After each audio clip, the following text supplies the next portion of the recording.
और सबसे पहले जो कल हम बताए थे अंतर संबंधों के आधार पर अर्थव्यवस्था का प्रकार बताए थे ना। अंतर संबंधों के आधार पे अर्थव्यवस्था का। आप देखिए समझिएगा, अंतर संबंधों के आधार पर अर्थव्यवस्था के प्रकार में हमने कितने प्रकार बताए थे बाबू? 2 प्रकार। एक कौन सा बताए थे? बंद अर्थव्यवस्था, और दूसरा क्या था?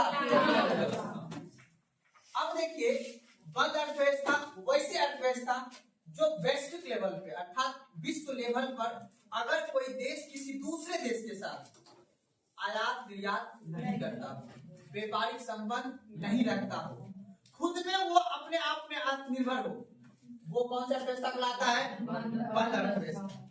यानी कोई भी देश किसी दूसरे देश के साथ किसी के साथ अगर ना व्यापार करता हो, ना कोई आयात निर्यात का संबंध रखता हो, वो क्या कहलाएगा? बंद अर्थव्यवस्था। सुना बात को? जैसे में एग्जांपल में याद रखिएगा, अगर नहीं लिखे होंगे तो आज लिख लेना उसको पहला देश है जिसका नाम क्या है बाबू? उत्तरी कोरिया। एग्जाम्पल में पूछता है उत्तरी कोरिया। आने पहले समझ लीजिए, उसके बाद आगे बढ़ना है। आने बंद अर्थव्यवस्था का एग्जाम्पल वर्तमान समय में अब समाप्त हो गई है। ऐसा वैश्विक लेवल पर कोई भी ऐसा देश नहीं है जो कि अपने देश में क्लोज इकोनॉमिक्स को फॉलो करता हो, अर्थात बंद अर्थव्यवस्था को फॉलो करता। ऐसा अब कोई देश वर्तमान में नहीं, लेकिन पहले ऐसा देश था। जैसे एक देश जिसका नाम था उत्तरी कोरिया। कहाँ पे उत्तरी कोरिया पता है ना? अब ये बात नहीं बताऊंगा कहाँ पे है, गूगल पे जाके मैप में जाके देख लेना। भारत यानी विश्व के पूर्वी क्षेत्र में। कहाँ पे? विश्व के पूर्वी क्षेत्र में। दूसरा देश याद रखना है, दूसरा देश का नाम है जिसका नाम है रूस। क्या नाम है बाबू? सोवियत रूस। ठीक है, सोवियत रूस। अब लेकिन ये भी अब नहीं है। 1991 से पहले ये भी देश क्या था? क्लोज इकोनॉमिक क्लोज इकोनॉमिक्स था, यानी बंद अर्थव्यवस्था था। दूसरा था कौन बाबू? चीन। दूसरा कौन सा देश था? चीन। समझ आ रहा है मेरी बात? मेरा भारत देश कभी भी क्लोज इकोनॉमिक्स नहीं रहा है, ठीक है ना। भारत पहले 1991 से पहले समाजवादी अर्थव्यवस्था था, वो एक अलग प्रकार है। अभी हम सिर्फ पढ़ रहे हैं कि ऐसा भारत में विश्व में कौन सा देश है जो अपने यहाँ किसी से कोई मतलब नहीं रखता है, जिसको हम बोलते हैं क्लोज इकोनॉमिक्स, बंद अर्थव्यवस्था। लेकिन कोई ऐसा देश है जो क्या है? शुरू से जब से वो देश अस्तित्व में आया है वो अपने आप को क्या रखा है? खुला रखा है। तो बंद अर्थव्यवस्था में उत्तरी अमेरिका, सोवियत रूस और चीन। वर्तमान में अभी कोई भी ऐसा देश नहीं है जो क्या है? बंद अर्थव्यवस्था है। समझ रहे मेरी बात? अभी लिखना नहीं है, समझना है। अब खुली अर्थव्यवस्था क्या होता है याद रखना है। वैश्विक लेवल पर जब कोई देश किसी दूसरे देश के साथ अपना आयात निर्यात व्यापारिक संबंध अगर बना के रखता है, वो देश क्या होता है? खुली अर्थव्यवस्था। सबसे बड़ा एग्जांपल कौन सा बाबू? अमेरिका। ये बहुत होशियार है, अमेरिका देश। दूसरा कौन सा बाबू? ब्रिटेन। कौन सा है? ब्रिटेन। तीसरा देश कौन सा बाबू? याद रखना है, कनाडा। नाम सुने हो ना? उसके बाद क्या याद रखना है? ऑस्ट्रेलिया। क्या है? ऑस्ट्रेलिया। याद रखना है। विश्व लेवल पर अभी वर्तमान में ऑस्ट्रेलिया कहता है आओ मेरे यहाँ जितना इन्वेस्टमेंट करना है करो। विश्व में अभी वर्तमान में विश्व में एक ऐसा देश है, ऑस्ट्रेलिया में सबसे ज्यादा निवेश होता है। ऑस्ट्रेलिया में सबसे ज्यादा निवेश होता है अभी। और यहाँ मैंने बताया था जितना ज्यादा निवेश होगा उतना ज्यादा रोजगार का क्या होगा? सृजन होगा। और जितना ज्यादा रोजगार का सृजन होगा उतना ज्यादा वहां की आर्थिक स्थिति क्या होगा? बेहतर होगा। जब आर्थिक स्थिति बेहतर होगा तो ऑटोमेटिक उस देश की जो मानव समुदाय है, मानव लोग है, उसका आर्थिक स्थिति बेहतर होगा तो ऑटोमेटिक सामाजिक स्थिति उसका क्या हो जाएगा? बेहतर हो जाएगा। और मानव विकास सूचकांक अर्थात ह्यूमन डेवलपमेंट इंडेक्स में वो देश क्या होगा? अग्रणीय राज्य में शामिल हो जाएगा। मेरी बात समझ में आ रहा है ना? तो ये सभी देश जो है बाबू क्या था? खुली अर्थव्यवस्था। अब वर्तमान में लगभग विश्व के सभी देश जो है ना कौन सी अर्थव्यवस्था को फॉलो करता है? खुली अर्थव्यवस्था को फॉलो करता है। यहाँ तक में कोई दिक्कत किसी को समझने में? ये था अंतर संबंधों के आधार पे अर्थव्यवस्था का कल बताए थे। उसके बाद क्या था बाबू? दूसरा मैंने क्या बताया था? संसाधन के स्वामित्व, संसाधन के स्वामित्व के आधार पर अर्थव्यवस्था का क्या था बाबू? तो संसाधन के स्वामित्व के आधार पर अर्थव्यवस्था कितने प्रकार के बाबू? 3 प्रकार। पहला को हम क्या बोलते हैं बाबू? पूंजीवादी। क्या बोलते हैं? दूसरा को क्या बोलेंगे बाबू? कोई बात नहीं, पहले इसको बोलते दूसरा इसके बोलते, कोई फर्क पड़ने वाला समाजवाद। और तीसरा हमने क्या बताया बाबू? अब यहां से सवाल पूछता है एग्जाम में, वैसी अर्थव्यवस्था जिस देश में सारा बाजार का मूल्य का निर्धारण कौन करता हो? निजी व्यक्ति करता हो। वो कौन सी अर्थव्यवस्था कराएगा बाबू? वैसी अर्थव्यवस्था जिसमें मूल्य का निर्धारण सरकार करता हो, वो कौन सी अर्थव्यवस्था हो बाबू? कल बताए थे ना। यानी कुछ भी चीज, जैसे अभी अपने यहाँ गोभी का दाम कौन डिसाइड करता है? ठेला बेचने वाला। अब पैरासीटामोल सरकार। तो कहने का मतलब वैसी अर्थव्यवस्था जहां पे कुछ वस्तु सरकार तय करता हो मूल्य का निर्धारण, और कुछ वस्तु का निर्धारण सिर्फ निजी व्यक्ति के द्वारा किया जाए, वैसी अर्थव्यवस्था कौन सा कहलाएगा बाबू? अब बात आता है कौन सा ऐसा देश है सर, है ना? चलो, तो पूंजीवादी अर्थव्यवस्था अभी चलता है कहाँ पे बाबू? अमेरिका में। तभी तो अमेरिका अमीर है ना बाबू। अमेरिका सीधा कहता है बाबू, यहाँ पे कोई भी आदमी यहाँ पे निवेश करो और आराम से पैसा कमाओ, ठीक है ना? अमेरिका हो गया। दूसरा बाबू कौन सा देश हो गया? ब्रिटेन हो गया। यानी जो खुली अर्थव्यवस्था में जो देश है ना, वही सब देश कौन सा है? पूंजीवादी देश। समझ मेरी बात ना? याद रखना है। उसके बाद कौन सा देश आ जाएगा बाबू? जापान। जापान देश आ जाएगा। समझ मेरी बात ना? या तो कोई दिक्कत नहीं ना? ये सभी देश कौन सा देश है बाबू? कोई दिक्कत नहीं आपने ना? अब आ जाओ समाजवादी। समाजवादी याद रखना कौन सा देश होगा बाबू? रूस। कौन सा होगा? रूस देश। उसके बाद होगा उत्तरी कोरिया, ठीक है? उसके बाद कौन सा होगा बाबू? चीन। ये सभी देश में कौन सी व्यवस्था चल रही है? लेकिन लगा हुआ है। अब अधिकतर देश जो है ना, अधिकतर मतलब जो समाजवादी को जो फॉलो करने वाला देश है ना, वो अधिकतर अब कौन सी अर्थव्यवस्था में शिफ्ट होने जा रहा है? कहने का मतलब है कि चीन जो है ना, पहले चीन जो है क्या करता था? पूरा तरह से समाजवादी चलता था, लेकिन अब वहां पे धीरे धीरे आदमी निवेश कर रहा है, और निवेश करने के बाद अब वो कौन सा अर्थव्यवस्था जा रहा है? मिश्रित अर्थव्यवस्था।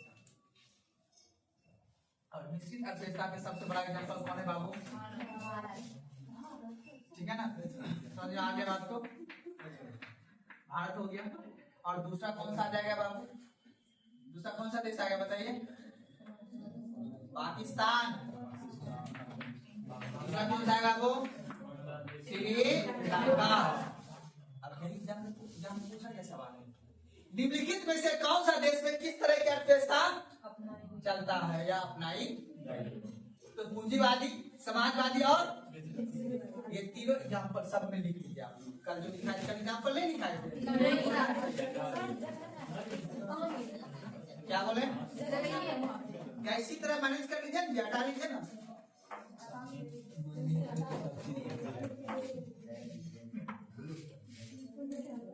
उसके बाद लिखिए फ्रांस लिख लीजिएगा, उसके बाद जर्मनी भी लिख लीजिएगा, नॉर्वे भी लिख लीजिएगा,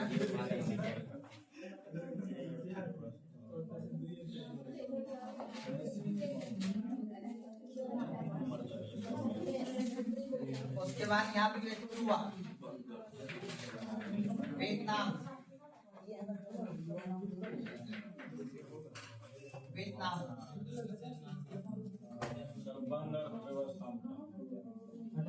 बंद अर्थव्यवस्था उत्तरी कोरिया, सोवियत रूस, चीन। खुली अर्थव्यवस्था में अमेरिका, ब्रिटेन, कनाडा, ऑस्ट्रेलिया। गलती हो गया मेरे से, ठीक है ना? कल लिखाना था ये चीज, लेकिन हम बोले दो लोग में देश का नाम बोले थे। आज चलो आज लड़की याद दिला देता हूँ। सोवियत रूस के नीचे क्या लिखा है? सोवियत रूस चीन लिखे हैं। एक एग्जाम्पल लिख लीजिएगा, सब कोई ऐसा विद्यार्थी जो नहीं लिखे, सब लिखना है। वाले परिभाषा नहीं पूछे, एग्जाम्पल पूछता है।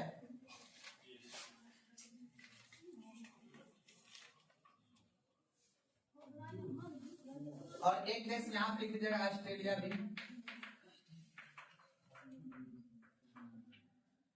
ऑस्ट्रेलिया क्या हुआ कंचन जी? अच्छा अच्छा मैथ के लिए कंप्रोमाइज करते हैं। बंद अर्थव्यवस्था में लिखना है उत्तरी कोरिया, सोवियत रूस, चीन। खुली अर्थव्यवस्था में लिखना America, Britain, Canada, Australia.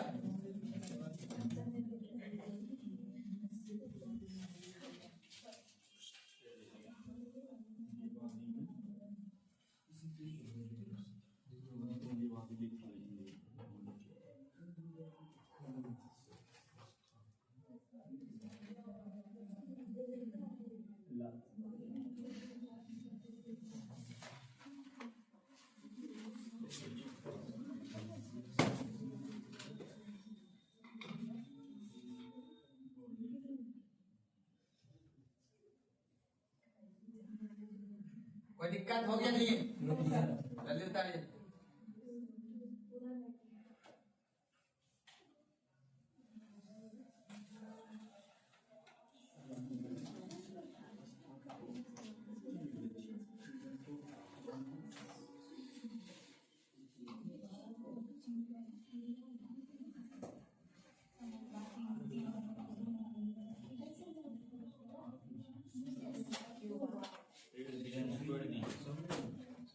Cuba देश बताएंगे कहाँ पे है? अमेरिका के बगल में क्यूबा देश। दूर से पड़ता है वो, अटलांटिक महासागर।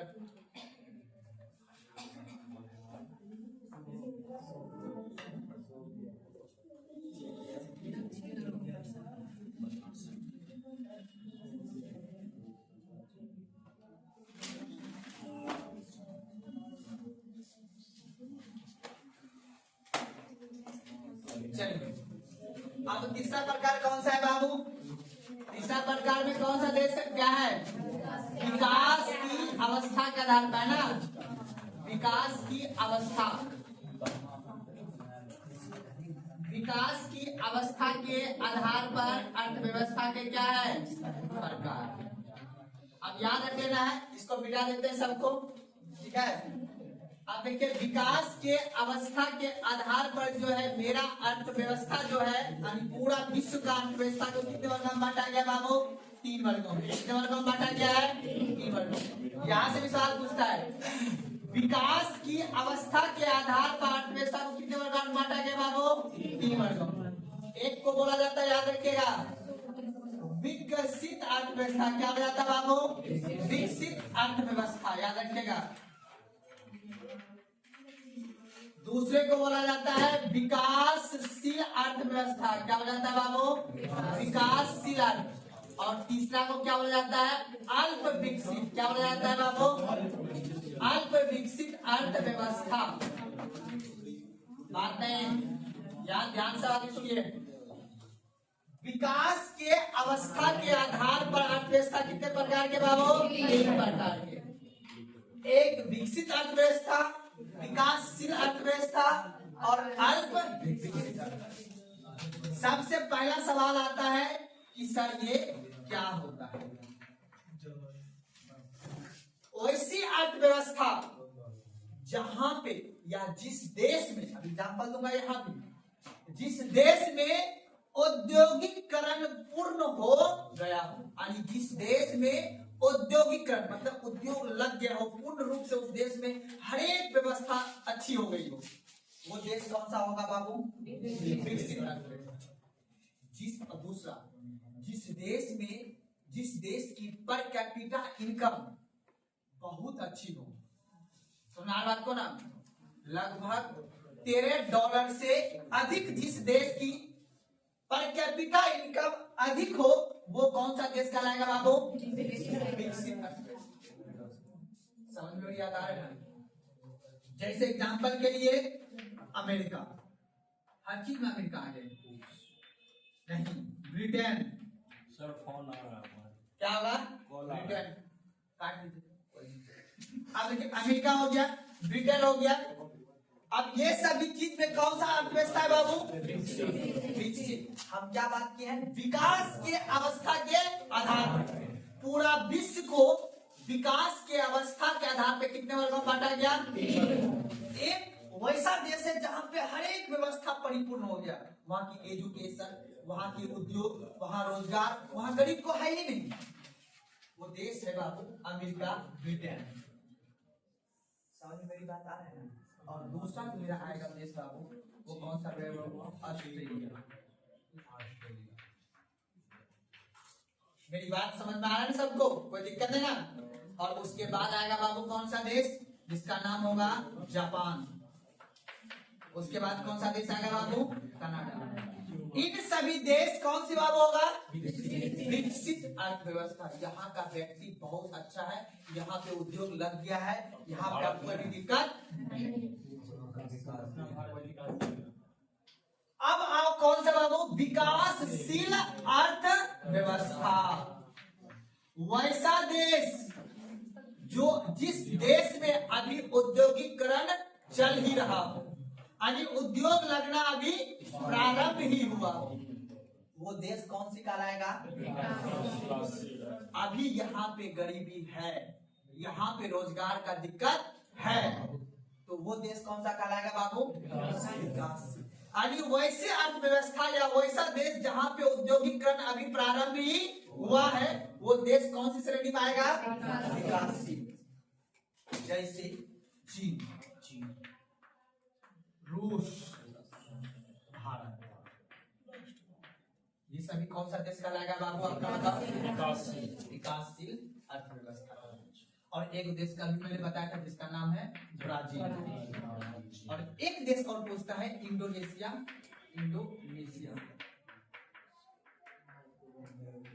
कोई दिक्कत है ना? ये सभी कौन सा देश कहलाएगा बाबू? विकासशील। और दूसरा कौन सा है बाबू? अल्प विकसित। वैसा देश जहां अभी उद्योग लगना प्रारंभ ही नहीं हुआ है। ऐसा भी देश है अभी, सूडान, नाम सुने हो? अफ्रीका महाद्वीप का लगभग देश अल्प विकसित श्रेणी में आता है। कभी कभी आप बहुत गरीबी है वहां पे अभी भी। कांगो, जायरा, सूडान, ये सभी देश में बहुत अधिक गरीबी है। वहां पे अभी बाबू दूर दूर तक उद्योग नहीं, दूर दूर तक अभी वहां मोबाइल नहीं आया। सोच सकते हो, इंटरनेट की बात तो दूर ही है। वो देश कहलाता है कौन सा बाबू? अल्प। वैसा देश जहां पे अभी उद्योग लगना प्रारंभ नहीं हुआ है, वो देश कौन सा कहलाएगा बाबू? अल्प विकसित देश कहलाएगा। पाकिस्तान। देखो पाकिस्तान क्या बोले? स्विट्जरलैंड सब डेवलप इसमें आएगा, विकासशील। देखो वो देश का गिनती नहीं है, नॉर्वे, स्विट्जरलैंड का गिनती नहीं, इसलिए क्योंकि पॉपुलेशन बहुत कम है। वैसा देश जिसके पास क्षेत्रफल अधिक मात्रा में है, ठीक है ना, जैसे चीन, ब्राजील, रूस, जर्मनी, फ्रांस, भारत, अमेरिका, ये सब देश का, ऑस्ट्रेलिया, ये सभी देश का महत्व रखा जाता है, इंपॉर्टेंस है इस सब देश का। स्वीडन, नॉर्वे, ये सभी देश क्या है कि ऑलरेडी यहाँ पे ग्लेशियर है, पॉपुलेशन बहुत कम है, 10 लाख, 1 करोड़, इतना पॉपुलेशन वाला देश का कोई इंपॉर्टेंस नहीं, उसका इतना जीडीपी में वैश्विक लेवल पर उसका इतना महत्व नहीं, इसलिए वहां से क्वेश्चन नहीं बनता। लेकिन जिसका विश्व लेवल पे महत्व है, इंपॉर्टेंस है, देखो इंपॉर्टेंस वह है जो प्रथम विश्व, द्वितीय विश्व और वर्तमान में जो अभी जिसका अर्थव्यवस्था मजबूत है, उस देश का इंपॉर्टेंस अभी वर्तमान में है। अब बता रहा स्विट्जरलैंड, स्विट्जरलैंड आपको पता ही कहाँ पे है? यूरोप महाद्वीप में पड़ता है। वहां पे सिर्फ एक ही अर्थव्यवस्था है, टूरिज्म। बस यहाँ की जहाँ पे उतना पहाड़ पर्वत नहीं है, यानी गर्मीला क्षेत्र वाला आदमी कहाँ जाता है घूमने के लिए? स्विट्जरलैंड। जिसके पास पैसा हो जाता है, बस वहाँ की एक ही अर्थव्यवस्था है, सिर्फ टूरिज्म। वहां पे जब आदमी जाता है तो वहां से वही जो उसका बिजनेस चलता है। वहां पे खनिज संसाधन उतनी मात्रा में नहीं है। खनिज संसाधन समझ रहे हो ना? पृथ्वी के अंदर जो खनिज पाए जाते हैं वो उसके पास उतना नहीं, सिर्फ वहां की अर्थव्यवस्था चलता है टूरिज्म पे। ऑस्ट्रेलिया, ऑस्ट्रेलिया बाबू देख लो, ऑस्ट्रेलिया इसमें आता है। ऑस्ट्रेलिया क्यों? जो देश समुद्र के चारों, उसका कोई दुश्मन नहीं है, जैसे जापान, कनाडा, ऑस्ट्रेलिया, ये सभी समुद्र के बीच में है। अब बताओ बंदरगाह चारों बगल लगेगा ना, अब चारों बगल जब लगेगा तो विदेश लोग आएगा ना, बोलता चलो ठीक है हम यहाँ पे टूरिज्म का विकास करेंगे, उद्योग का विकास करेंगे। तो ऑस्ट्रेलिया में बाबू सबसे ज्यादा निवेश होता है। भारत की कंपनी भी कई सारे जो टाटा वगैरह जो रिलायंस वगैरह जाकर उसने निवेश किया हुआ है।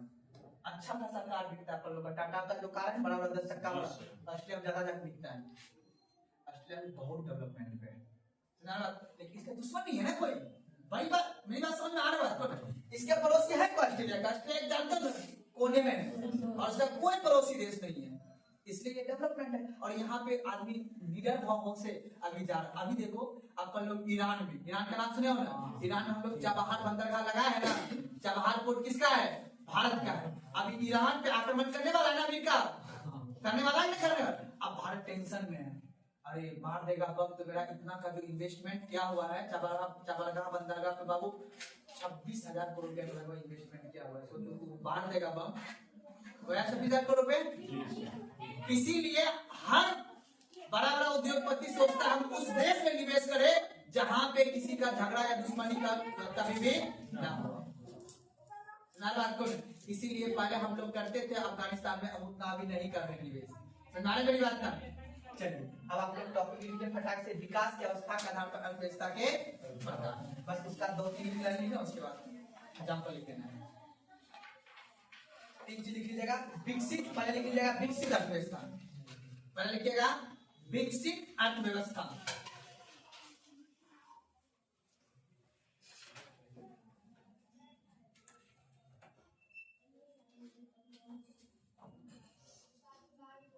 विकसित अर्थव्यवस्था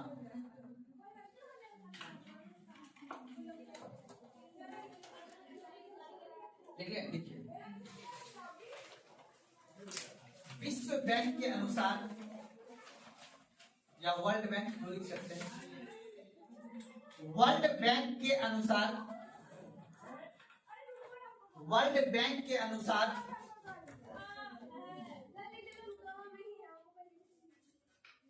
बैंक के अनुसार जिस देश का प्रति व्यक्ति आय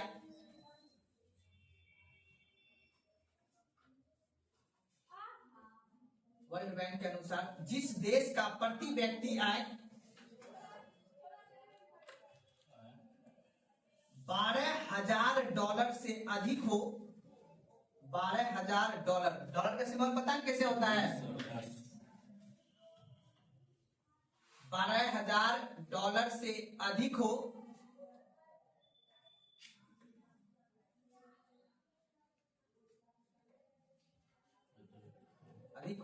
उस देश को विकसित अर्थव्यवस्था कहा जाता है। समझो,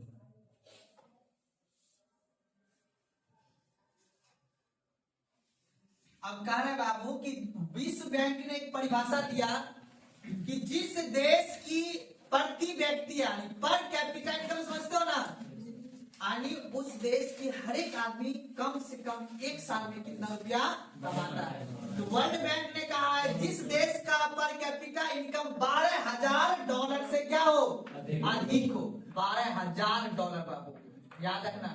$1 बराबर अपने यहाँ $100 बराबर 9,000 होगा ना बाबू। $1,000 बराबर 90,000 हो जाएगा जी। हम बात कितना कर रहे हैं? $12,000।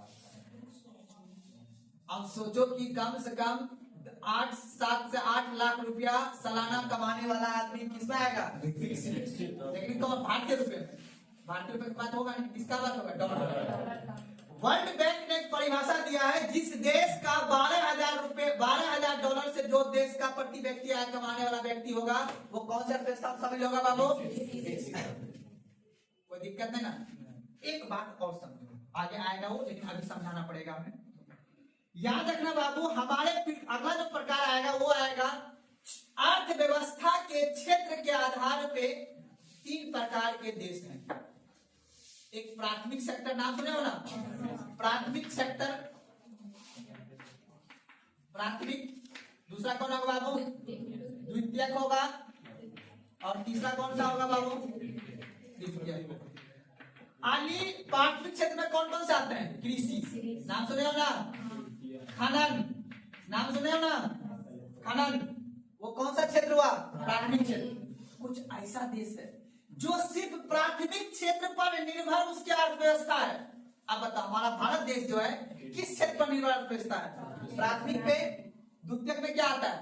उद्योग। क्या आता है बाबू? अब बताओ जो कृषि से या खनन से जो चीज निकलेगा उससे संबंधित अगर उद्योग होगा वो कौन सा क्षेत्र कहलाएगा? अब उद्योग से क्या होगा? सेवा। क्या होगा बाबू? सेवा। जैसे कौन सी सेवा बताओ? बैंकिंग सेवा, इंटरनेट की सेवा, रेल की सेवा, मूवी की सेवा देखना, होटल, ये सभी कौन सी में आएगा? आपसे पूछेगा होटल कौन सा क्षेत्र में आता है? उद्योग कौन सा क्षेत्र में आता है? खनिज कौन सा क्षेत्र में आता है? अब बताओ कुछ ऐसे देश हैं भारत में, सॉरी विश्व में, जो सिर्फ किस पे निर्भर है? कुछ ऐसे देश है जो किस पे निर्भर है? कुछ ऐसे देश है जो किस पे निर्भर है? अब बताओ अपने यहाँ उत्तराखंड राज्य, हिमाचल प्रदेश राज्य किस पे निर्भर है? वो सिर्फ क्या देता है? सेवा। आप जाओगे, आप बोलोगे घूमने आइए, घूमने आइए, आप टूरिज्म करिए, सुना? जो सिर्फ क्या देते, जैसे आप उसके यहाँ होटल जाके कीजिएगा, होटल तो आपको देगा नहीं, आपको वो क्या दिया? सेवा दिया, सर्विस दिया ना, है ना? बोलो। तृतीयक अर्थव्यवस्था के तृतीयक क्षेत्र में सिर्फ सर्विस सेक्टर आता है, सेवा से क्षेत्र। मेरी बात समझ में आ रहा है ना? अब हमारा बिहार कौन सा क्षेत्र में आएगा? प्राथमिक क्षेत्र में आगे आएगा। अपने बिहार में सिर्फ क्या बाबू? तो झारखंड कौन सा क्षेत्र में आएगा? उत्तर और तृतीयक दोनों। देवघर कहाँ पे है ना? झारखंड में ना। सेवा देगा ना वो? शिव जी को देखने जाएंगे, शिव जी घर ले आएंगे, सेवा देगा, सिर्फ देख के आ जाएंगे। और उसके बाद वहां पे झारखंड में पता है उद्योग भी है। अब बताओ जिस देश में द्वितीयक क्षेत्र और तृतीयक क्षेत्र अधिक मात्रा में होगा वही देश किस श्रेणी में कहलाएगा? विकसित में कहलाएगा। जैसे अमेरिका एक ऐसा देश है जहां पे बाबू तीनों क्षेत्र है, लेकिन अपना दुर्भाग्य से भारत बताओ आपके अनुसार से, आप ज्योग्राफी पढ़े हो, आप लोग बताओ हमारे भारत में कौन सा क्षेत्र ज्यादा है? प्राथमिक क्षेत्र ज्यादा है। और सबसे कम कौन सा क्षेत्र है? क्या वो राज्य ऐसा है जो टूरिज्म पे डेवलप आश्रित है? यूपी देखो ऐसा है, यूपी में तीनों क्षेत्र है, कृषि भी है, गन्ना भी होता है वहां पे, ठीक है, थोड़ा खनन भी है, उद्योग भी है और ताजमहल भी है। डॉलर कहाँ पे रहता है डॉलर? और तो वहां पे टोटो चलाने वाला आदमी जो है ना अंग्रेजी बात करता है और उसके बाद एक दिन में 5 रुपया कमाता है। जो ताजमहल में चलाता है ना, अपने यहाँ ताजमहल होता है तो आता ना विदेश में देखने के लिए, कमाते हैं डॉलर नहीं है। तो आदि को ऐसा राज्य है भारत देश में जिसको तीनों सेक्टर मिला हुआ है। अपना बिहार को सिर्फ ये सेक्टर मिला हुआ है। अभी इसमें हम कूद रहे हैं, अभी उद्योग लगेगा, अभी टाइम है। बस एक रोहतास पोतास में लगा हुआ है, कौन सा आधारित उद्योग? खनन आधारित उद्योग, चुना याद पढ़ाए थे ना। लेकिन कृषि आधारित उद्योग अभी है, जो चीनी मिल है ना जी, मक्का वगैरह है, धान आधारित लगाया गया मिल, अभी उद्योग नहीं लगाया गया। डेयरी आधारित उद्योग के कार्य को लगाया जा रहा है अभी। तो कहने का मतलब अब सोचो, जैसे पश्चिम बंगाल तीनों है, पश्चिम बंगाल को तीनों मिला हुआ है, समुद्र के बगल में पर्यटक भी है, रात को ना। तो तृतीयक सेवा वाला क्षेत्र, होटल कहाँ खुलेगा? जहाँ पर्यटक आएगा वही ना होटल खुलेगा जी, जहाँ मंदिर रहेगा वही ना खुलेगा। बस समझ लेना बात। द्वितीयक क्षेत्र, अब दुर्गापुर नाम सुना हो ना, स्टील प्लांट। अब प्राथमिक क्षेत्र भी है ही, वहाँ पे कृषि होता है। जो बताए थे गंगा का मैदानी जो क्षेत्र है जहाँ पे सुंदरबन का डेल्टा है, वहाँ पे चावल की खेती अधिक होती है। उसके बाद समुद्र से मछली, एक और क्षेत्र इसमें आता है जिसको हम बोलते हैं क्या? मत्स्य। क्या बोलते हैं? मत्स्य। बाबू ये है मैन प्रकार है ज्योग्राफी का, क्योंकि ये कोई छीनता नहीं है, ये भूगोल जन्मजात उसको देता है। बात को ना, अब ज्योग्राफी जिसको ये दिया उस हिसाब से उसको डेवलपमेंट मिलेगा। पश्चिम बंगाल को सिर्फ ज्योग्राफी ने दिया है तीनों चीज, पहाड़ भी दिया है, मैदान भी दिया है और पठार भी दिया है। उसको भूगोल ने सब अपन लोग को क्या दिया? सिर्फ मैदान, ऊपर से पानी गिर रहा है। बात ना, तो उस हिसाब से आपको समझना है। तो अब मेरा सवाल है कि विकसित अर्थव्यवस्था में वो देश आएगा जिसके यहाँ द्वितीयक श्रेणी अत्यधिक मात्रा में क्या हुआ हो, वृद्धि हुआ। द्वितीयक श्रेणी बोले तो औद्योगिकरण, हमने अभी परिभाषा दिया था। जिस अर्थव्यवस्था में उद्योग लगना क्या हो गया, एकदम पूर्ण तरीका से उद्योग लग गया होगा, वो कौन सा श्रेणी में आएगा, कौन सा अर्थव्यवस्था में, विकसित। तो कभी कभी आपके एग्जाम में ये भी पूछ देगा, विकसित देश में यानी विकसित देश में द्वितीयक श्रेणी की मात्रा क्या होती है, ज्यादा होता है। मेरी बात समझ में आया ना। कभी आपको उद्योग पूछ देगा, या तो ये श्रेणी प्राथमिक, द्वितीयक और तृतीयक। तो विकसित अर्थव्यवस्था के लिए कौन सी श्रेणी विकासशील होना चाहिए, ऑटोमेटिक द्वितीयक होगा, ऑटोमेटिक तृतीयक भी हो जाएगा। समझ में बात को ना। अपने माइस्कूट में अच्छा सा मॉल कब खुलेगा, जब माइस्कूट में अच्छा सा उद्योग लगेगा। उद्योग लगेगा तब ना पैसा होगा जी, तब ना मॉल खुलेगा। अब यहाँ का अंडा की दुकान खोल रहा है, तो जाके छोटा दुकान में कहने का कि बड़का मॉल में जाकर खरीदेगा, कपड़ा नहीं खरीदेगा। तो सरकार को बात नहीं, सरकार को किस सेक्टर पर ध्यान देना चाहिए, द्वितीयक सेक्टर पर ध्यान देना चाहिए। अब ये समझ आ गया बात को ना। अब लिखेंगे, हाँ तो क्या लिखे थे, वर्ल्ड बैंक के अनुसार जिस देश का प्रति व्यक्ति आय कितना होना चाहिए, से अधिक होना चाहिए। अलग कोई किसी में लिखिएगा, जैसे जैसे जैसे अमेरिका, जैसे अमेरिका शॉर्ट ब्रैकेट में यूएसए भी, यूएसए, जैसे अमेरिका यानी यूएसए, कोमा ब्रिटेन,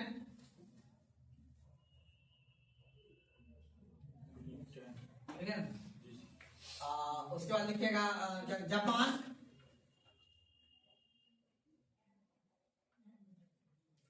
लिख लेना। अब लड़का बोला था स्विट्जरलैंड, वो भी लिखो स्विट्जरलैंड, ऑस्ट्रेलिया सबने, ठीक है, स्विट्जरलैंड।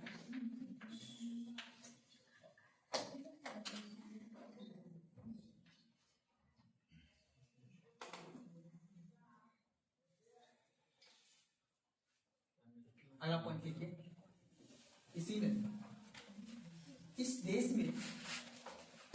देश में द्वितीयक क्षेत्र एवं इस देश में द्वितीयक क्षेत्र एवं तृतीयक क्षेत्र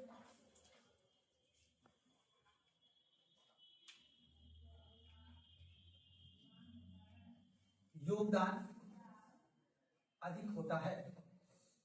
इस देश में द्वितीयक क्षेत्र एवं तृतीयक क्षेत्र का योगदान अधिक होता है।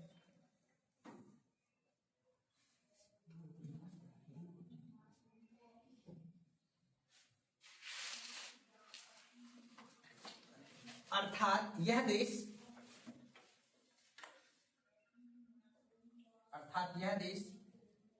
तकनीकी दृष्टि से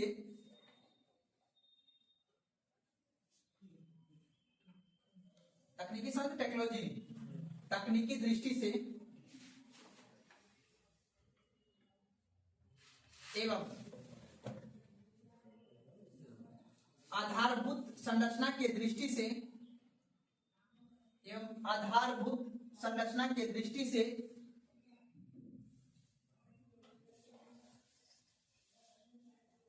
आगे होता है।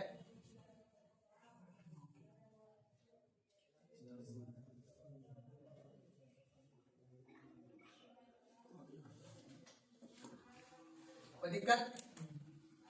अच्छा ये बताओ, अगर हम लोग विकासशील से अगर हमें विकसित में आना है तो क्या करना होगा? द्वितीयक और तृतीयक क्षेत्र को क्या देना होगा?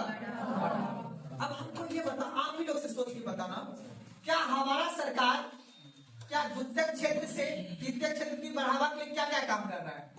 इंडस्ट्री लगा रहा है, उद्योग लगा रहा है और पर्यटक को बढ़ावा। अभी हमारे बिहार में मान लो कि साउथ यानी दक्षिण का जो बिहार है, औरंगाबाद, मुंगेर, रोहतास क्षेत्र है, जहाँ जहाँ पे पर्यटक बनाने का कोशिश किया जा सकता है, तो वहाँ पे सरकार काम कर रही है ना। तो जब पर्यटक क्षेत्र का बढ़ावा हो तो किस क्षेत्र का बढ़ावा होगा? जहाँ जहाँ उद्योग लगेगा वहाँ पे। तो हम लोग क्या कर रहे हैं, विकासशील से कहाँ कन्वर्ट हो रहे हैं? एक दो उपाय और है। पहला उपाय यह है कि अगर आप गरीबी और बेरोजगारी को दूर कीजिएगा तो भी आप विकसित से कहाँ आइएगा, विकासशील से कहाँ आइएगा, विकसित में। मान लो कि बेरोजगार, अभी मान लो जितने भी हमने कल भी एग्जाम्पल दिया था, अगर सब व्यक्ति को पढ़ाई के साथ साथ अगर कोई स्किल का नॉलेज दे देगा तो अपना पढ़ाई भी करेगा और उसके बाद कमाएगा भी, तो उससे सरकार का क्या होगा, जीडीपी बढ़ेगा कि नहीं बढ़ेगा। तो रोजगार और गरीबी के लिए काम करे सरकार, और तीसरा है जनसंख्या नियंत्रण पे भी सरकार क्या करे, काम करे। इन तीन चीज पे अगर सरकार करेगा काम तो भी जो है हम लोग विकास से कहाँ जाएंगे, कोई दिक्कत है ना। चलिए अगला टॉपिक लिखिए, विकासशील अर्थव्यवस्था।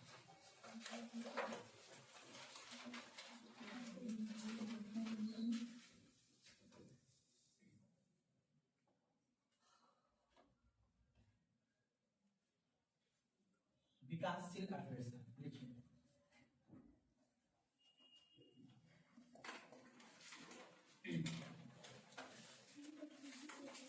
देखिएगा, जहां पे जैसे देखिएगा, जहां पे औद्योगिकरण की प्रक्रिया, जहां पे औद्योगिकरण की प्रक्रिया देर से शुरू हुई,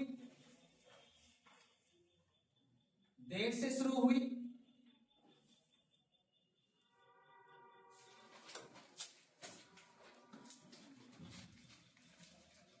तथा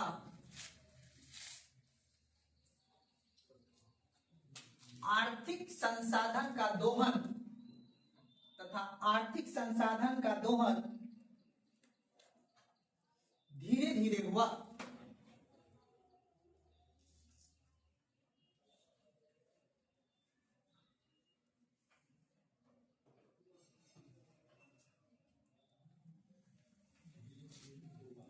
कोई दिक्कत है ना, अगला पॉइंट लिखिएगा।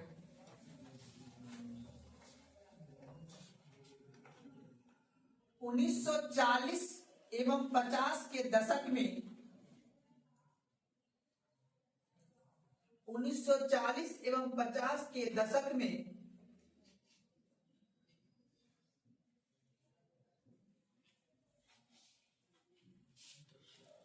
स्वतंत्र होने वाला देश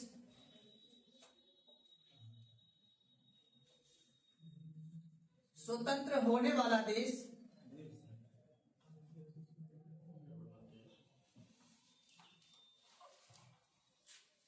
विकासशील देश में, विकासशील अर्थव्यवस्था में आते हैं। स्वतंत्र होने वाला देश विकासशील अर्थव्यवस्था में आते हैं।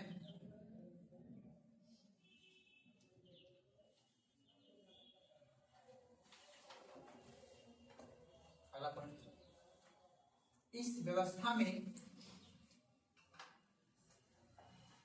प्रति व्यक्ति आय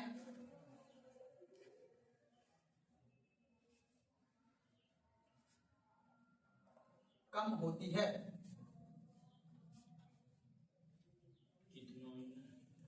ये डिसाइड नहीं हुआ है। देखिए अगला पॉइंट, एग्जाम्पल देख लीजिएगा, जैसे भारत, चीन,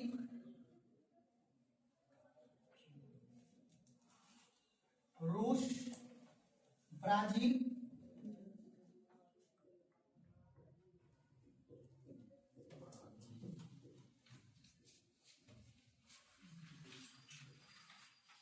इंडोनेशिया, दक्षिण अफ्रीका।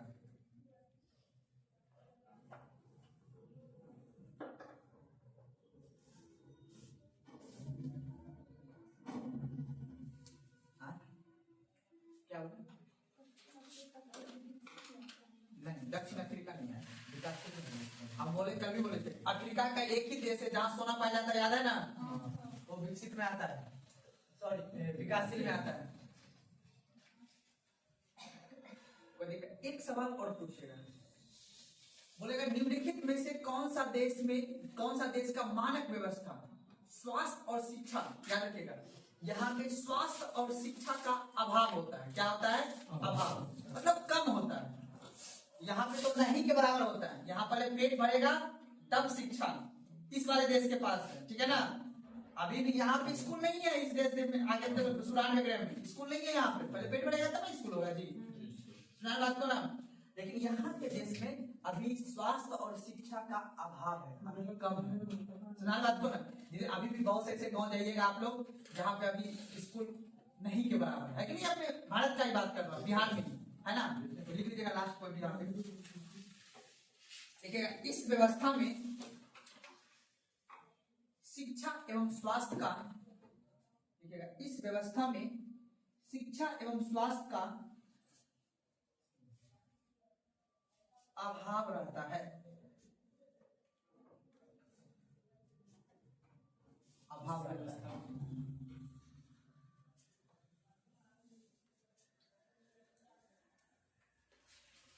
कोई दिक्कत?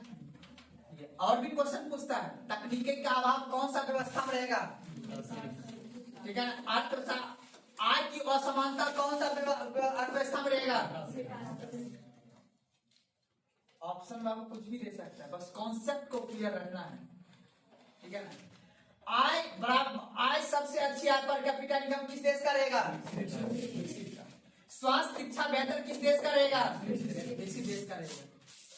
और यहाँ पे स्वास्थ्य शिक्षा आय व समानता का क्या रहेगा, अभाव।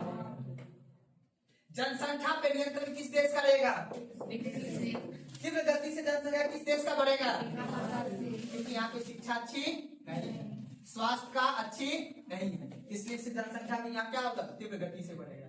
जानकार नहीं है ना यहाँ पे व्यक्ति।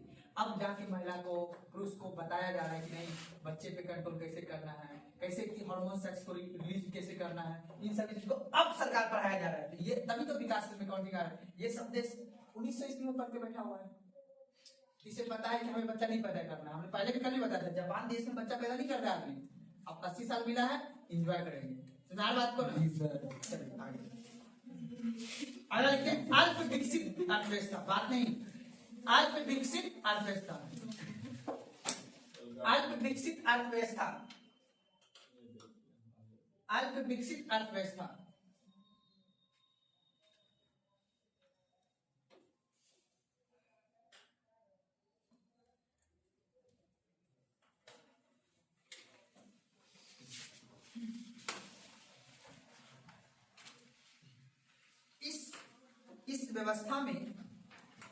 इस व्यवस्था में उस देश को शामिल किया गया है, इस व्यवस्था में उस देश को शामिल किया गया है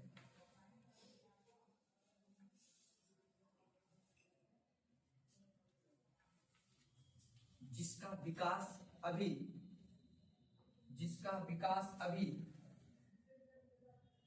आरंभिक चरण में है, जिसका विकास अभी आरंभिक चरण में है।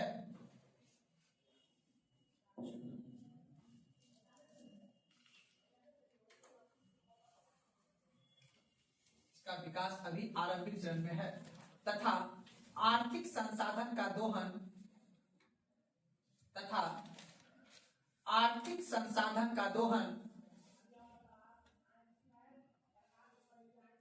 नहीं हो पाया है, संसाधन का दोहन नहीं हो पाया है।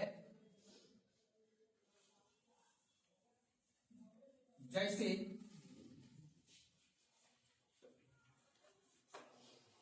दक्षिण सूडान, सोमालिया,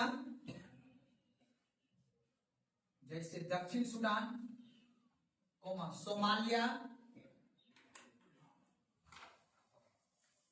नाइजर, देश का नाम नाइजर, अफगानिस्तान,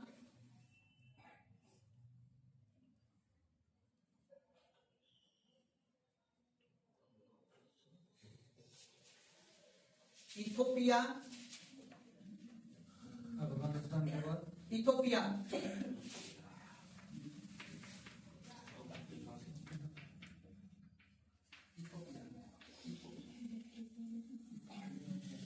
अब लिख रहे हैं यहाँ पे, कोई दिक्कत है ना। चलिए आगे लिखना है।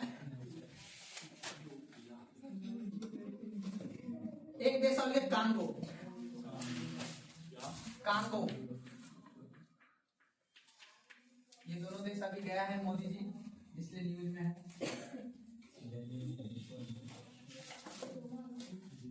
इथोपिया। चलिए अब अगला टॉपिक लिखिए आप लोग।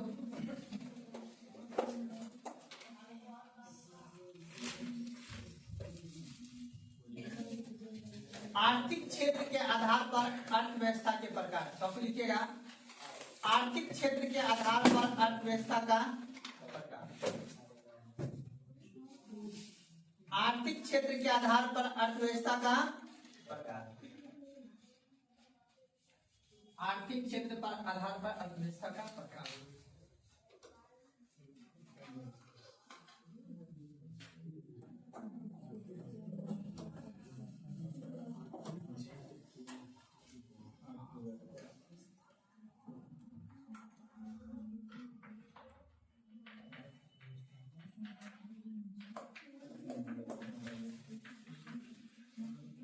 क्षेत्र की आर्थिक क्षेत्र कितने प्रकार के बाबू?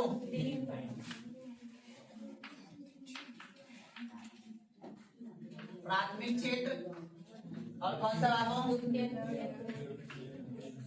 द्वितीयक क्षेत्र। उसके बाद कौन सा बाबू? तृतीयक क्षेत्र। याद रखा, प्राथमिक क्षेत्र को ही क्या बोला जाता है बाबू? कृषि क्षेत्र बोला जाता है। द्वितीयक क्षेत्र को क्या बोला जाएगा? उद्योग क्षेत्र बोला जाएगा। और तीसरा को क्या बोला जाएगा? सेवा क्षेत्र। अब यहीं से देखिए लिंक करना है बात को। यानी क्षेत्र के आधार पे अब बताओ, कोई ऐसा देश होगा जिसको भूगोल ने कौन सा क्षेत्र दिया है? कोई ऐसा देश है जिसको भूगोल ने क्या दिया है ना? ऐसा देश कोई होगा? कोई ऐसा देश होगा जो आर्थिक संसाधन के तौर पर उसको कुछ नहीं मिला, सिर्फ वहां पे क्या है? बर्फ है, अच्छे अच्छे आदमी हैं, तो वहां पे किस चीज का विकास होगा? क्षेत्र सेवा। अच्छा अच्छा आदमी होगा तो अच्छा अच्छा होटल खुलेगा, अच्छा अच्छा पर्यटक आएगा, आएगा नहीं आएगा? तो इसलिए तृतीय क्षेत्र का विकास। तो आप बताओ, आप लोग कौन सा क्षेत्र को ज्यादा विकास करना चाहते हैं? द्वितीय क्षेत्र को, क्योंकि उद्योग लगेगा तो ऑटोमेटिक ये क्षेत्र क्या हो जाएगा? विकास हो जाएगा। सुना बात को ना? तो अब राज्य भी कभी कभी एग्जाम्पल में पूछता है, और कभी कभी देश भी पूछेगा आपसे कि कौन सा ऐसा देश है जो सिर्फ तृतीय क्षेत्र पर निर्भर है, और कौन सा देश है जो द्वितीय क्षेत्र पर, और कौन सा देश है सिर्फ प्राथमिक क्षेत्र पर निर्भर है। और राज्य भी पूछ सकता है आपसे, ठीक है ना? तो मोटा मोटी अगर राज्य के बारे में आपको पता होगा तो देखो, वो ऐसा देश है, अधिकतर देश ऐसा है जो इस पे निर्भर है, ठीक है ना? और अधिकतर देश ऐसा है, अधिकतर राज्य भी, अधिक से राजस्थान किस पे निर्भर है बताओ? नाम सुनिए राजस्थान का नाम। तो अगर ये निर्भर करोगे तो उससे पहले आपको उसकी भौगोलिक संरचना पता होनी चाहिए, तभी ना आप पता कर सकते हो कि किस पे निर्भर होगा। आप पता जहाँ मरुभूमि है, मरु मतलब जहाँ डेड भूमि, जहाँ कुछ नहीं हो रहा है, आजकल देखो वहाँ पे रील्स में देखते होगा ना, पर्यटक क्षेत्र का विकास कर रहा है ना, नाचने वाचने वाले रहता है क्या वहाँ पे? पर्यटक क्षेत्र का विकास किसका सर्विस दे रहा है? आओ इंजॉय करो और फिर जाओ, टच करने का कोई जरूरत। तो कहने का मतलब सेवा क्षेत्र। समझा बात को ना? वो जो ऑर्केस्ट्रा में नाचने वाली गर्ल्स होता है वो क्या कौन सा क्षेत्र की है ना? सेवा क्षेत्र देता है ना, याद रखना बात को। और ये कौन सा? द्वितीय क्षेत्र। बात नहीं प्राथमिक क्षेत्र में देखिएगा, प्राथमिक क्षेत्र पहला लिख, एक तीनों लाइन लिख लीजिए, पहला लिखिएगा इसमें प्राथमिक क्षेत्र, पहला लिखिए प्राथमिक क्षेत्र।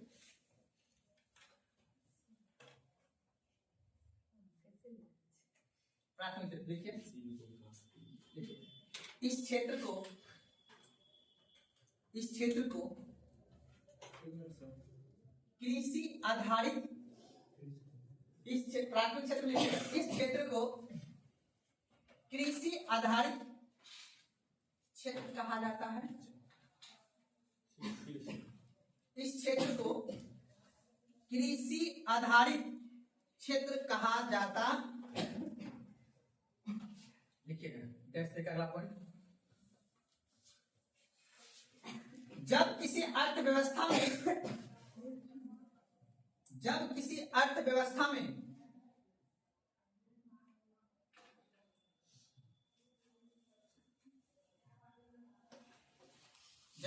अर्थव्यवस्था में प्राथमिक क्षेत्र का योगदान, जब किसी अर्थव्यवस्था में प्राथमिक क्षेत्र का योगदान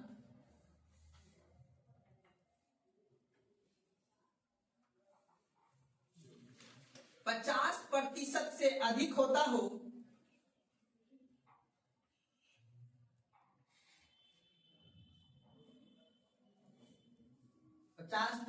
से अधिक होता हो, उसे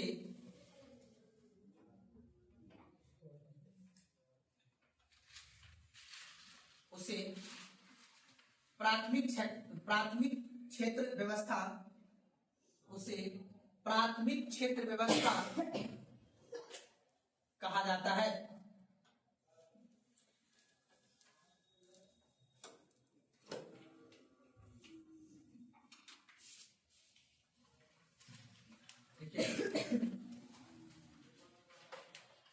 लिखेगा आजादी के बाद भारत, हाँ, आजादी के बाद भारत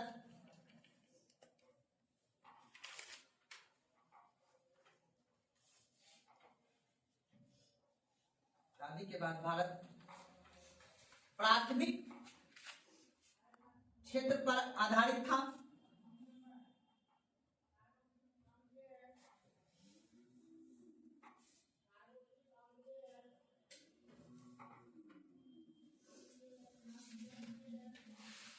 किंतु वर्तमान में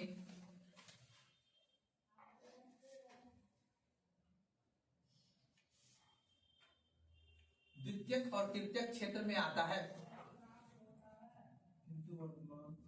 किंतु वर्तमान में द्वितीयक एवं तृतीयक क्षेत्र में आता है।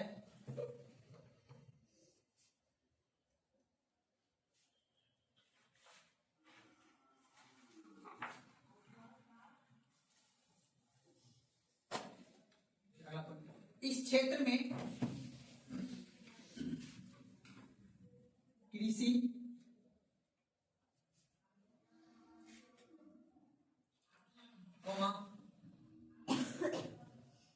पशुपालन,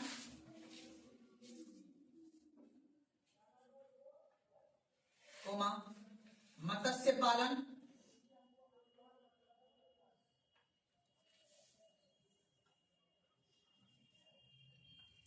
एवं खनन आता है। खनन समझते हो ना? कोई दिक्कत? प्राथमिक क्षेत्र में क्या क्या है? कृषि, मत्स्य पालन, पशुपालन और खनन। ये 4 वस्तु किस क्षेत्र में आएगा? प्राथमिक क्षेत्र में। और मेरा भारत देश आजादी के समय, ठीक है ना, कौन सा क्षेत्र में आता था? प्राथमिक क्षेत्र में। लेकिन वर्तमान में द्वितीयक और लिखिए द्वितीयक क्षेत्र।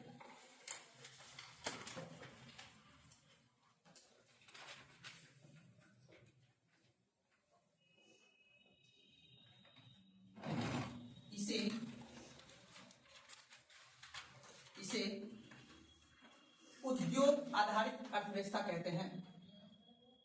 इसे उद्योग आधारित अर्थव्यवस्था कहते हैं। इसे उद्योग आधारित अर्थव्यवस्था कहते हैं।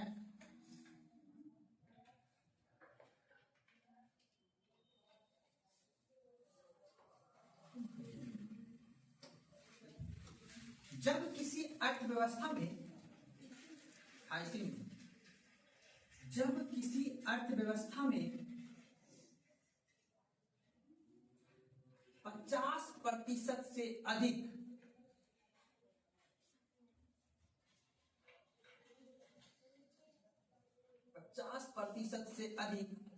उद्योग पर निर्भर रहता हो,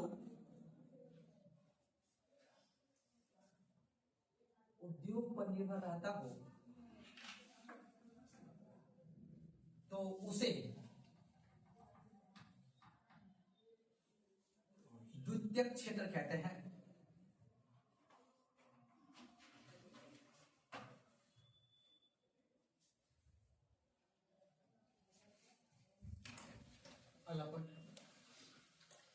भारत इस स्थिति में, भारत इस क्षेत्र में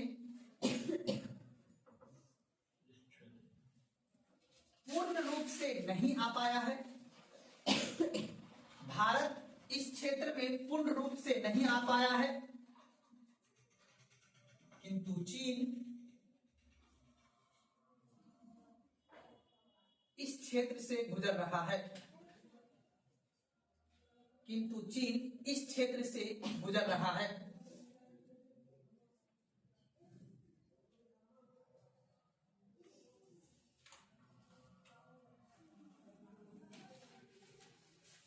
कोई दिक्कत है ना? अब बताओ, भारत में टोटल 28 राज्य में से कितने ऐसे राज्य हैं जिसमें इस क्षेत्र का विकास लगभग हो चुका है? महाराष्ट्र, पश्चिम बंगाल, कर्नाटक, सुना बात को ना, इन सभी राज्य में लगभग पूरा नहीं हुआ है, संपूर्ण नहीं उद्योग लग गया है, लेकिन लगभग 60%, 50% से अधिक उद्योग लग चुका है। और कुछ ऐसे राज्य हैं जहां पे अभी कुछ भी लगा हुआ है, इंडस्ट्रियल सेक्टर नहीं है। उसमें अपना बिहार नंबर 1 पे है, उड़ीसा है, सुना बात, झारखंड है, सुना बात को ना, और उत्तर प्रदेश है, ठीक है, और राजस्थान है, ये सभी राज्य क्या बोले? उड़ीसा वहाँ तो टूरिज्म ज्यादा है ना? टूरिज्म ज्यादा नहीं है। आपको पता है कि जो स्पेस सैटेलाइट के लिए जो उड़ाया जाता है वो सब भी यहाँ पे है ना, तृतीय क्षेत्र है ना उड़ीसा में, तो तृतीय क्षेत्र में नहीं आएगा, विनिर्माण का क्षेत्र है तो तृतीय क्षेत्र में आएगा। स्पेस सैटेलाइट वगैरह है ना, आंध्र प्रदेश के बाद दूसरा कहाँ पे? उड़ीसा में, ठीक है ना। और वहाँ अब ज्यादा इंफ्रास्ट्रक्चर का धीरे धीरे विकास हो रहा है, सुना बात को ना। और याद रखिएगा, वो जो गंगा महानदी का जो महानदी का नाम सुने हो ना, महानदी का द्वाब का बेसिन है, तो वहाँ पे चावल की खेती ज्यादा होता है। बहुत दिन से मांग चल रहा है कि कटक में चावल का लगाया जाए अच्छा सा फैक्ट्री, लेकिन लग रहा है उतना अच्छा सा भी डेवलपमेंट नहीं हो पा रहा है, समझ बात को ना, इसलिए याद रखिएगा। लेकिन अब आपको ये चीज को दिमाग में बैठा के रखना है कि द्वितीय क्षेत्र में क्या क्या आएगा बाबू, अब उस चीज को समझ लेना है। तो पहला, चीन अब इस व्यवस्था से गुजर रहा है, चीन में लगभग पूर्ण तरीका से द्वितीय क्षेत्र का विकास हो चुका है। भारत में अभी पूर्ण रूप से नहीं हो पाया। भारत में अभी कुछ ही 4-5 ही राज्य ऐसा है जहाँ पे लगभग उद्योग लगा हुआ है, गुजरात, महाराष्ट्र, वेस्ट बंगाल, इन सभी राज्य में जो होशियार राज्य था, जो अपने आप में तेज राज्य था। बाकी अधिकतम राज्य में अभी उद्योग का स्टार्ट भी नहीं हुआ है। सिर्फ अभी किस पे डिपेंडेंट है हम लोग, अभी किस पे डिपेंडेंट है? प्राथमिक सेक्टर पे। क्या ज्यादा आपको लोन के लिए आपको क्या मिल रहा है? मछली पालन करने के लिए मिल रहा है, पशुपालन करने के लिए मिल रहा है, और कृषि के लिए आपको सब्सिडी मिल रहा है। ये तो हम लोग को किस आधारित पर रखा जा रहा है? प्राथमिक। अब प्राथमिक आधारित से जो उद्योग लगेगा, यानी द्वितीय, जैसे मान लो कृषि आधारित उद्योग अगर मेरे बिहार में लगा दिया जाएगा, मक्का के लिए, धान के लिए, है ना, उनसे उद्योग लगाया तब ना हम द्वितीय क्षेत्र में आएंगे। अभी कहीं दिख रहा है ये? हम लोग किस क्षेत्र पर निर्भर है? आइए लिखिए, जैसे जैसे विनिर्माण, विनिर्माण,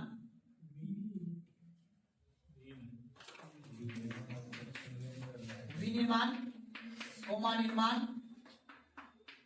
कोमा जल विद्युत,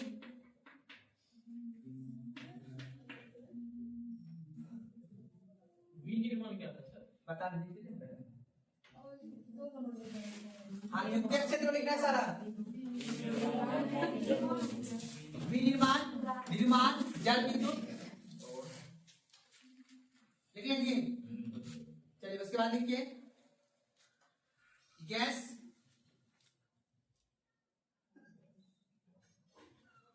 और क्या होगा?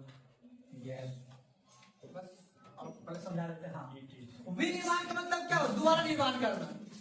छोटा नागपुर से निकला कोयला, ठीक है ना, अब कोयला से मिला के अब मान लो उसमें हम क्या उत्पन्न कर सकते हैं? या तो कहीं पे स्टील पावर प्लांट कहीं होगा तो वहां से बर्तन वर्तन बनेगा ना, तो विनिर्माण हुआ कि दोबारा निर्माण हुआ ना जी, सुना बात को ना।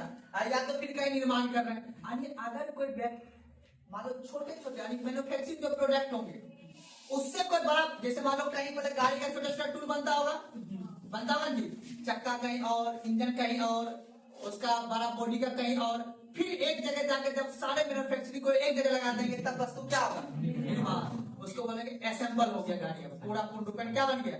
गाड़ी बन गया। मेरी बात समझ में आ रहा है ना? तो विनिर्माण में आता है छोटे छोटे पार्ट्स अगर कहीं बनता हो वो क्या कहलाएगा? विनिर्माण। जैसे मान लो कि कोई क्षेत्र ऐसा है, जैसे मान लो कि अपना झारखंड में छोटा छोटा पार्ट बनता है, उसके फिर बड़े बड़े पार्ट को, छोटे छोटे पार्ट को ले जाता है वेस्ट बंगाल में जाके बड़ा सा कार बनता है। तो बात को ना, तो इसलिए याद करो विनिर्माण में मैन्युफैक्चरिंग प्रोडक्ट आता है, छोटे छोटे प्रोडक्ट का अगर कहीं बनाया जा रहा हो, जैसे कहीं गैस सिलेंडर बनता है ना जी, बोलो ना, है ना जी, सिलेंडर बनता होगा कहीं कहीं एग्जाम्पल के लिए, या फिर कहीं पे जाकर पूरा का पूरा एकदम ट्रक बनता होगा। तो इसलिए याद रखिएगा विनिर्माण का क्षेत्र और निर्माण का क्षेत्र। उसके बाद आए जल विद्युत, कहीं बांध बनता है, बांध से बन के फिर वहां पे क्या लगता है, एनटीपीसी का पावर प्लांट लगता है, फिर वहां से क्या बनता है, जल विद्युत। फिर गैस, जानते हो ना गैस, पेट्रोलियम, कहां से कच्चा तेल लाते हैं और कच्चा तेल लाके अपना बिहार के बेगूसराय में क्या करते हैं, रिफाइन करते हैं, रिफाइन करते हैं। तो उनके मुंह में जीरा का फोड़ने वाला है, ये बात समझ रहे हो ना, ये छोटा सा इंडस्ट्री, उससे कुछ होने वाला है जी। कितना आदमी को रोजगार मिलता होगा, ज्यादा से 2000 आदमी को रोजगार मिला होगा, खूब ज्यादा 10,000 को मिला होगा। उससे क्या होगा, उतना तो अपना एवं खड़िया जिला का 2 गांव मिलकर हो जाएगा जनसंख्या, है कि नहीं, उस हिसाब से होता है। तो अपने यहाँ काम किया गया है। अब जैसे मधेपुरा में रेलवे कारखाना है ना जी, रेलवे कारखाना है ना मधेपुरा में जी, मुंगेर में भी है ना, कितना आदमी रोजगार देता होगा, छोटा मोटा भी नहीं देता होगा जी, छोटा मोटा। याद रखना है द्वितीय क्षेत्र में क्या क्या आएगा बाबू, विनिर्माण, निर्माण और जल विद्युत, गैस, तेल भी लिख लो।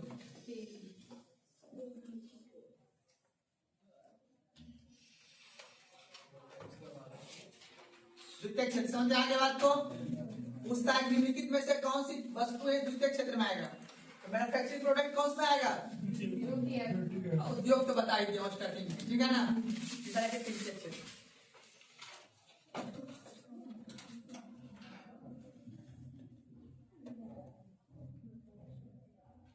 इसे तृतीय क्षेत्र डैश लिखिएगा, इसे सेवा आधारित अर्थव्यवस्था कहते हैं, इसे सेवा आधारित, इसे सेवा आधारित अर्थव्यवस्था कहते हैं।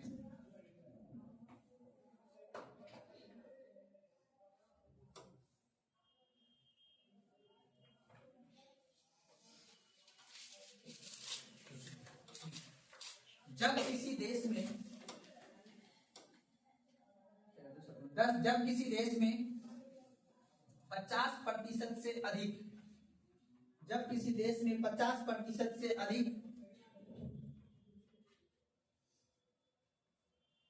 तृतीय क्षेत्र पर निर्भर रहता हो,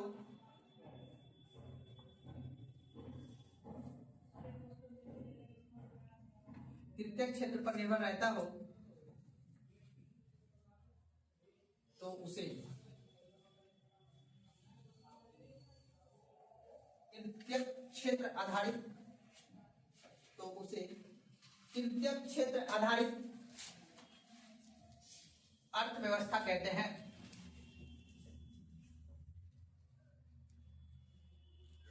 जैसे अर्थव्यवस्था कहते हैं, जैसे होटल,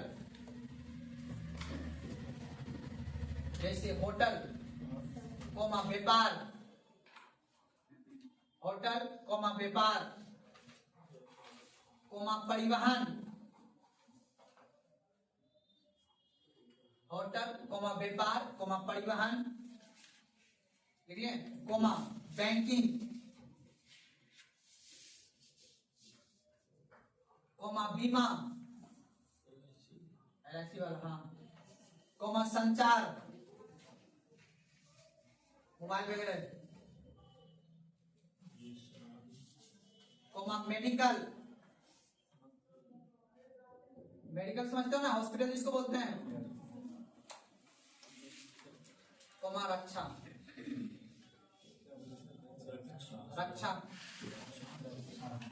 एवं लोक प्रशासन।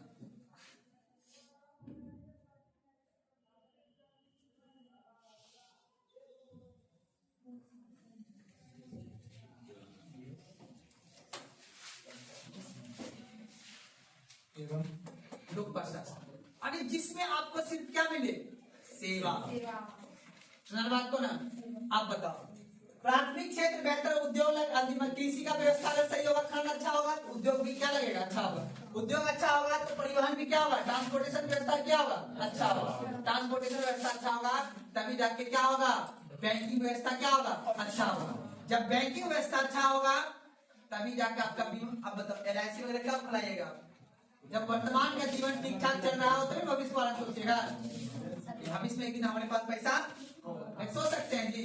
इसलिए कि सेवा आधारित व्यवस्था, सेवा कब लीजिएगा, जब आपकी द्वितीय क्षेत्र क्या होगा, मजबूत होगा। आप उभरती हुई नया लिखे चतुर्थ क्षेत्र, अगला पॉइंट लिखिएगा चतुर्थ क्षेत्र, पॉइंट ही लिख लीजिए या तो टॉपिक लिखिए चतुर्थ क्षेत्र, ये एग्जाम पूछता है।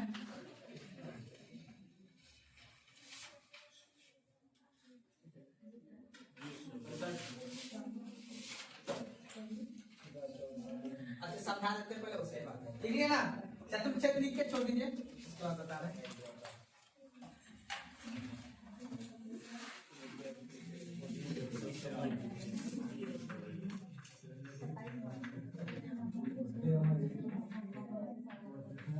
चतुर्थ के बाद हो जाएगा पंचम।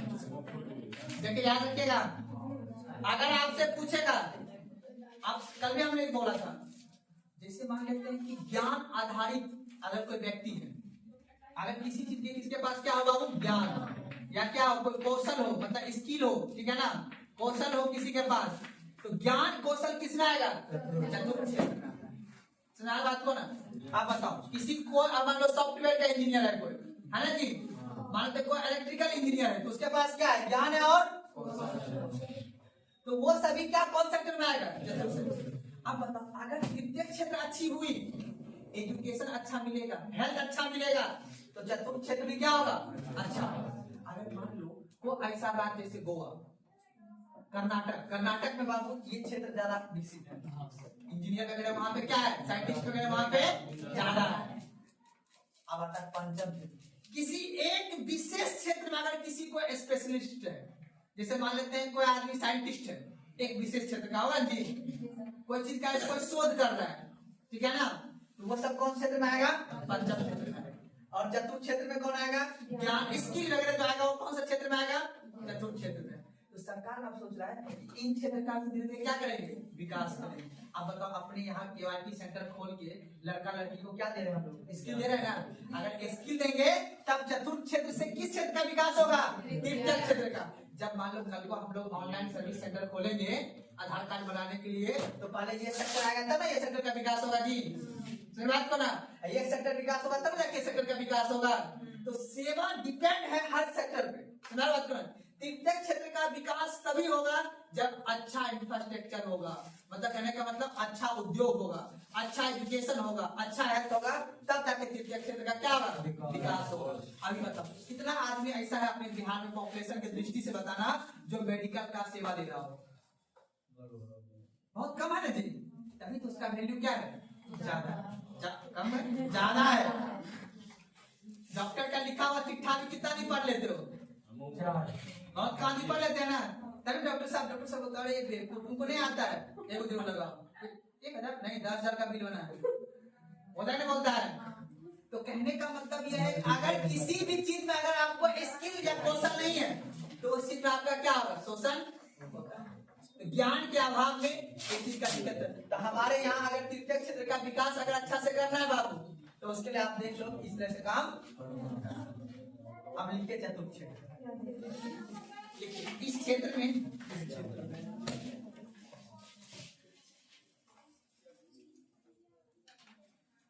ज्ञान, इस क्षेत्र में ज्ञान,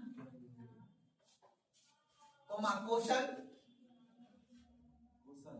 कौशल हाँ स्किल जिसको बोलते हैं, कौशल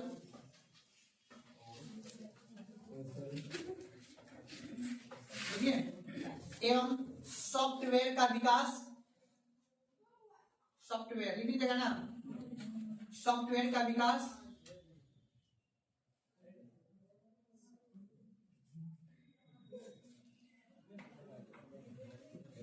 इन सभी का सेवा देने वाला, बात नहीं, इन सभी का सेवा देने वाला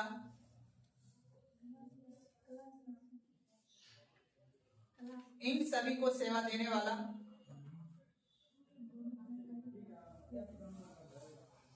चतुर्थ क्षेत्र में आते हैं। इन सभी को सेवा देने वाला चतुर्थ क्षेत्र में आते हैं।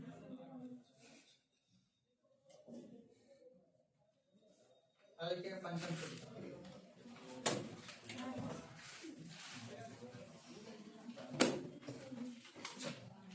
अब देखो पंचम क्षेत्र लिख लिया ना, लिखिएगा। इस क्षेत्र में वैज्ञानिक शोध, इस क्षेत्र में वैज्ञानिक शोध, शोध रिसर्च जिसको करता है वैज्ञानिक, कोमा वैज्ञानिक शोध, कोमा विधि व्यवसाय, विधि मतलब वकील जो होते हैं, विधि व्यवसाय, कोमा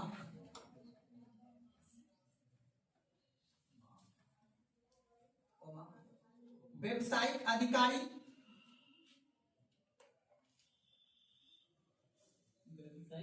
अधिकारी, ठीक है, ये सभी आते हैं।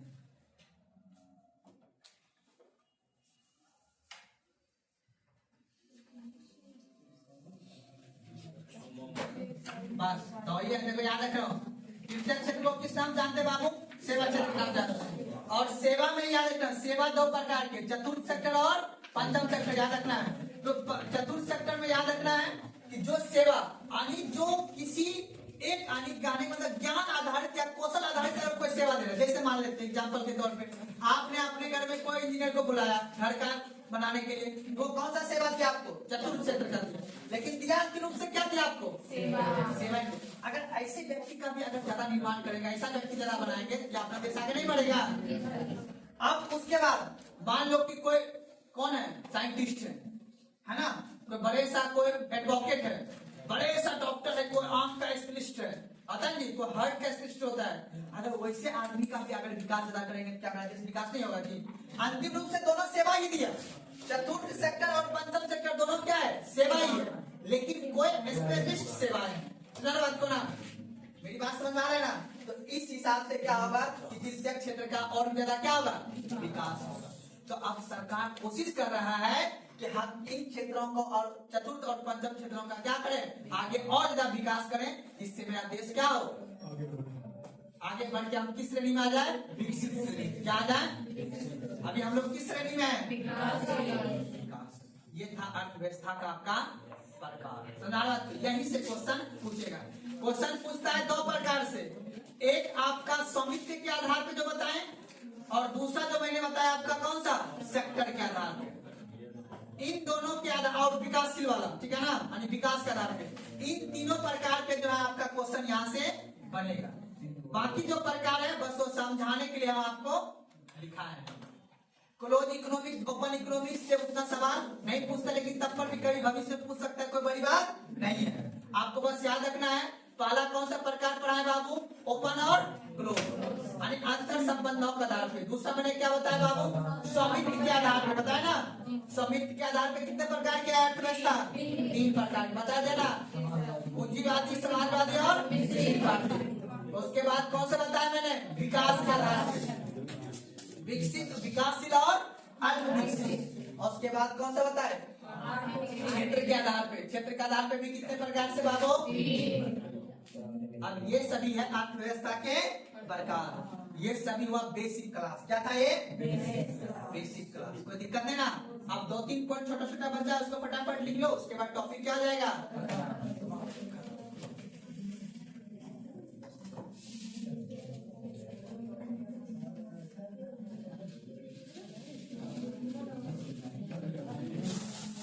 बात नहीं करना। लिखिए, निर्भरता के आधार पर अर्थव्यवस्था के प्रकार। टॉपिक लिखिए, निर्भरता के आधार पर अर्थव्यवस्था के प्रकार। छोटा सा है, लिख लेना, खत्म हो जाएगा। निर्भरता के आधार पर अर्थव्यवस्था के प्रकार।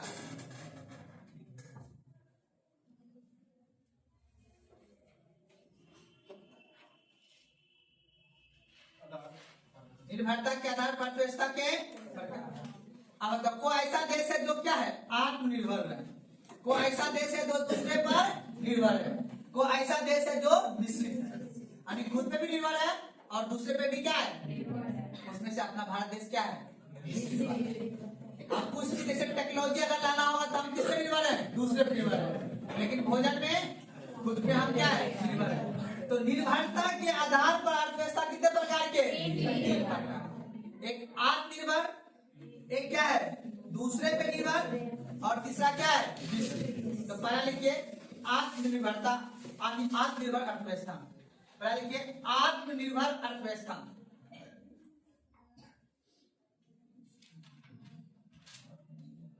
आत्मनिर्भर अर्थव्यवस्था लिखिएगा, वैसी अर्थव्यवस्था डैश देख लिखिएगा, वैसी अर्थव्यवस्था जो अपनी आवश्यकताओं के अनुरूप, वैसी अर्थव्यवस्था, वैसी अर्थव्यवस्था जो अपनी आवश्यकताओं के अनुरूप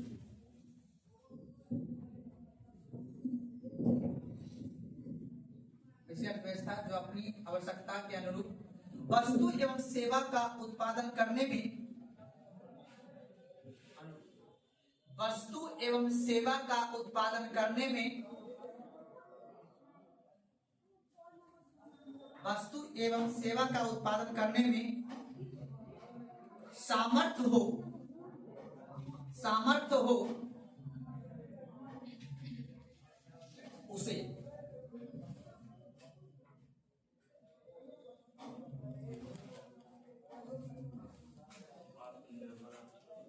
तो ठीक है ना, उसे क्या कहेंगे, आत्मनिर्भर अर्थव्यवस्था।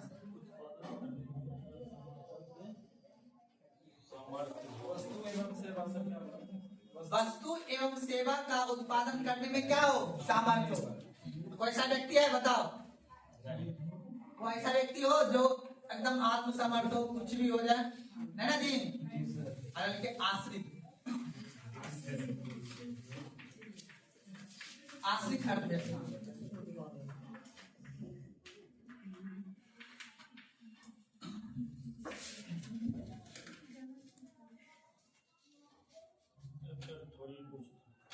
पूछता है, कौन बोलता नहीं पूछता, एक भी पॉइंट हम फालतू खुद नहीं लिखाते, आपको टाइम चला जाएगा।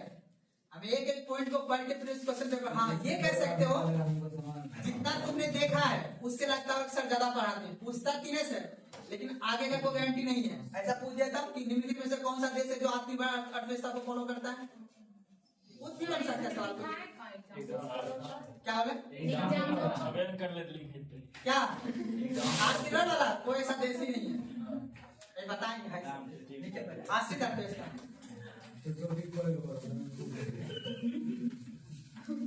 बात नहीं लिखिएगा, वह अर्थव्यवस्था, वह अर्थव्यवस्था,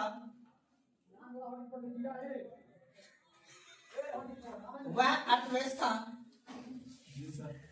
जो अपनी आवश्यकताओं की पूर्ति के लिए, वह अर्थव्यवस्था जो अपनी आवश्यकताओं के पूर्ति के लिए, अपनी आवश्यकताओं के पूर्ति के लिए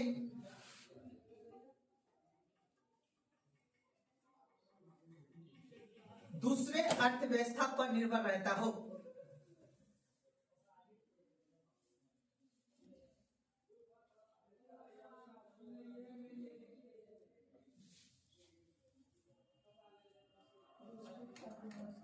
पर निर्भर रहते हो, जैसे द्वीपीय देश, जैसे द्वीपीय देश, छोटे छोटे जो देश होते हैं ना, जो देश टूरिज्म पर सिर्फ निर्भर रहता है ना, वही रहेगा दूसरे पर निर्भर। जैसे द्वीपीय देश, द्वीपीय देश जैसे लक्षद्वीप, कौन सा देश, नाम सुना ना, लक्षद्वीप में कुछ नहीं है, कृषि भूमि है ना उसके यहाँ, गेहूं चावल मक्का सब अपने हम देते हैं। देश कैसे होगा, तो अपने अंदर आता है। लक्षद्वीप, सॉरी मालदीव, मालदीव लिखना, लक्षद्वीप में मुस्लिम कर दिया। मालदीव नाम नहीं सुना आपने, लिखिए ना। आप बताओ कौन सा देश आएगा, नाम सुने हो ना? इंडोनेशिया के ऊपर देश, मलेशिया का नाम सुने हो? सिंगापुर का नाम लिख लो। Malaysia, Singapore. अरे बात करेगी क्लास बात नहीं कर रहे थे। Malaysia Malaysia, Singapore. अब समझो, लिखे दोस्त ना, वैसा देश जो सिर्फ पर्यटक पे जो निर्भर होगा वो देश कौन सा होगा जी? आश्रित अर्थव्यवस्था होगा। क्योंकि उसके यहाँ रोटी चावल गेहूं चूना पत्थर घर बनाने के लिए सीमेंट वेंट कहाँ चाहिए? दूसरे पे चाहिए, दूसरे देश से चाहिए। इसलिए वो देश क्या होगा? आश्रित अर्थव्यवस्था। समझ में बात था? कोई दिक्कत है ना? आगे कभी कभी जब कुछ जगह पर्यटक स्तर पे जो आधारित जो देश होगा वो किस पे होगा? आश्रित। देखिए नीचे में। हाँ लिखिए, यह देश पर्यटक आधारित अर्थव्यवस्था होती है। यह देश पर्यटक आधारित अर्थव्यवस्था होती है। आधारित अर्थव्यवस्था होती है।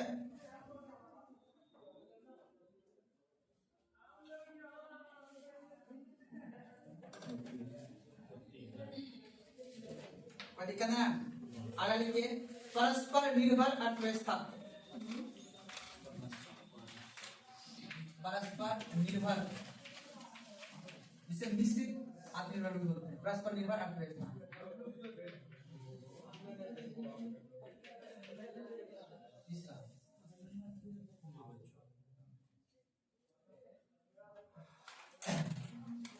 ऐसी अर्थव्यवस्था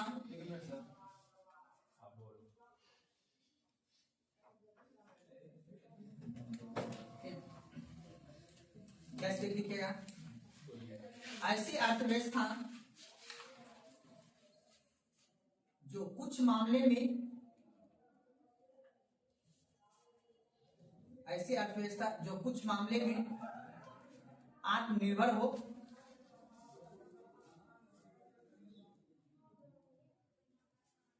किंतु कुछ मामले में आश्रित हो। ऐसी अर्थव्यवस्था जो कुछ मामले में आत्मनिर्भर हो एवं कुछ मामले में आश्रित हो।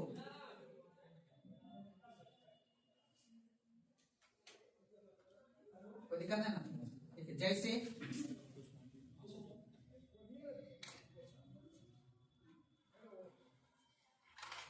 अधिकांश विकासशील देश, जैसे अधिकांश विकासशील देश